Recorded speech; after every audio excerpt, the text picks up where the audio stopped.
जिस वक्त बहादुर शाह जफ़र का इंतकाल हुआ, जिस वक्त बहादुर शाह जफ़र जंग आज़ादी के लिए लड़े और बहुत से उनकी औलाद जो है वो उनको पीठ दिखाकर चली गई, जैसे कि बहादुर शाह जफ़र की परनवासी, वो बहुत कुछ दौलत लेकर अपने नाना को पीठ दिखाकर चल दी, जिससे वो उनकी परनवासी का परनवासा है वो हबीबुद्दीन तुलसी।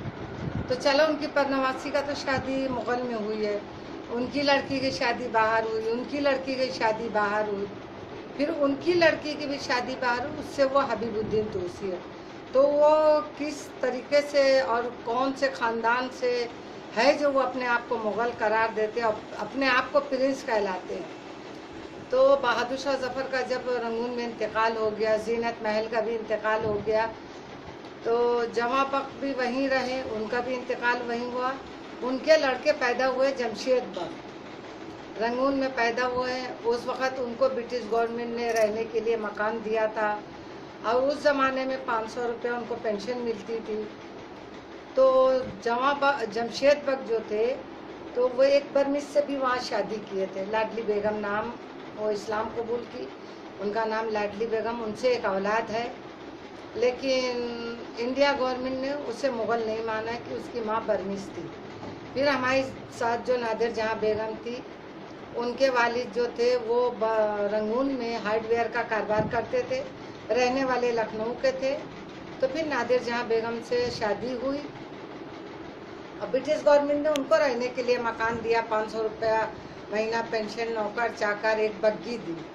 यानी नज़रबंद आप रहिए रंगून तक, रंगून से आप बाहर नहीं जा सकते। 22 दिसंबर 1920 में बेदार साहब का पैदाइश हुआ।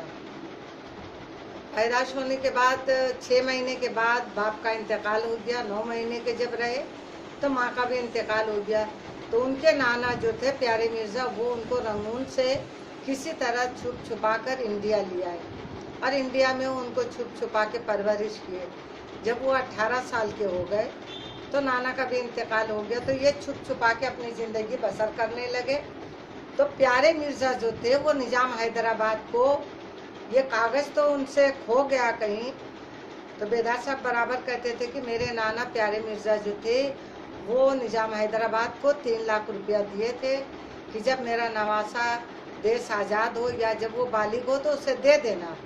तो बचपन में ही निज़ाम हैदराबाद ने क्या किया कि 50 रुपया बेदार बख्त को दूध का खर्च देने लगे, यानी उन्हीं का पैसा उन्हीं को देने लगे अपने लेटर पैड पे। उसके बाद जब 1947 में अपना वतन आज़ाद हुआ तो बेदार साहब फिर सबके सामने आए कि मैं फलाना हूँ। तो पंडित जवाहरलाल नेहरू ने उनका पेंशन 250 रुपया किया। करने के बाद फिर 1965 में मुझसे शादी हुई। 1967 में लोकसभा की किताब में बेदार साहब को टाइटल के साथ 2 पेज में दिया और मुग़ल माना। उनका नाम टाइटल दिया HRH, यानी his royal highness prince Mirza Mohammad Bedar Bakht, king of the Mughal. और लेकिन क्या हबीबुद्दीन तुलसी को ये टाइटल इंदिरा गांधी के टाइम में लोकसभा की किताब में है, वो किताब भी मेरे पास है। नादिर जहाँ बेगम का डेथ सर्टिफिकेट रंगून का वो मेरे पास है।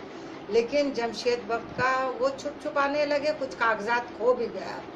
तो जिस वक्त जमशेद बख्त का इंतकाल हुआ उस वक्त ब्रिटिश गवर्नमेंट ने जो कुछ भी सामान दिया था, मकान दिया था, वो बाकायदा एक लिस्ट बना के दिया कि ये चीज़ हमने अपने आप में सीज कर लिया।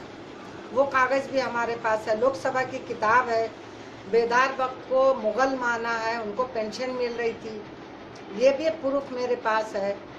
अब मुझसे शादी हुई, शादी होने के बाद 1967 में 18 मार्च से पेंशन बढ़ के 400।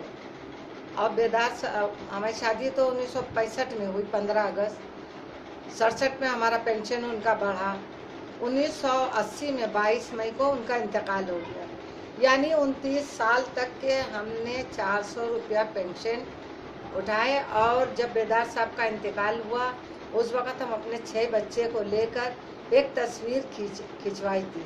वो तस्वीर भी हम आपको भेज रहे हैं। और बाकी जो हमारा लड़का है सब में बड़ा है, बाकी 5 लड़की है। सबका नाम बा नाम हम आपको फोटो इस पर भेज रहे हैं। आपको इस पे 6 बच्चों की तस्वीर हम भेज रहे हैं, और हमारा तो वीडियो आप देख लें, वो तो हमें तो कहने की बात नहीं है।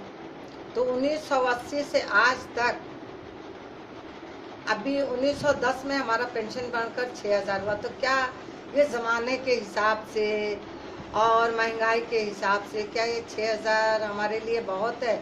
जिसने आप नज़र उठाकर देखे, जिसने घुटने टेके और उनके पास दौलत है, आज करोड़ों से खेल रहे हैं, और तातिया टोपे, नाना झांसी की रानी, अब बहादुर शाह जफर के खानदान के पास दौलत क्यों नहीं है? क्यों दर बदर की ठोकर खा रहे हैं? तो जिनके पास दौलत है वो शान शौकत से हैं, लेकिन हम तो फख्र इसलिए करते हैं कि 80 साल की उम्र में जो बहादुर शाह जफर ने जंग आज़ादी लड़ी, कैद होकर गए, सब कुछ मुसीबतें झेली, सब कुछ, लेकिन कम से कम मुझको ये सुकून है कि हमारे बच्चों को, आने वाली नस्लों को कोई उंगली ना दिखा सके कि ये गद्दार कौम की औलाद है। तो बहादुर शाह जफर की जो परनवासी पीठ दिखाकर सारी दौलत समेट कर ले गई, उनका ये परनवासा हबीबुद्दीन तुसी है। तो इस किस एंगल से और किस ब्रांच से ये अपने आप को मुगल प्रिंस करार देते हैं? और मेरे पास तो जो टाइटल आया वो प्रूफ है। सिर्फ वो अपना सिजरा पेश करे और हम अपना सिजरा पेश करते हैं। और दुनिया में इतने हमारी कौम है, सबके पास करोड़ों की दौलत है। मुगल भीख नहीं मांगा, हम और मैं भी भीख नहीं मांगूंगी। क्या मेरे ऊपर किसी का नज़र नहीं पड़ता है? जो आज हम एक झुग्गी झोपड़ी में किसी गैर मजहब के आदमी के घर पे मैं अपने बच्चों को परवरिश की, और मैं भी अभी तक रह रही। अब ये तो बस आप लोगों के हाथ में है। बस अल्लाह का शुक्र अदा करते हैं कि हम गद्दार से नहीं है, वफादार से है। तो क्या अपने वतन से वफादारी करने का अंजाम और इसका सिला आज हम लोगों को ऐसा ही मिला है? जो वतन के लिए अपने औलाद को भी कुर्बान कर दिया, उफ तक नहीं किया।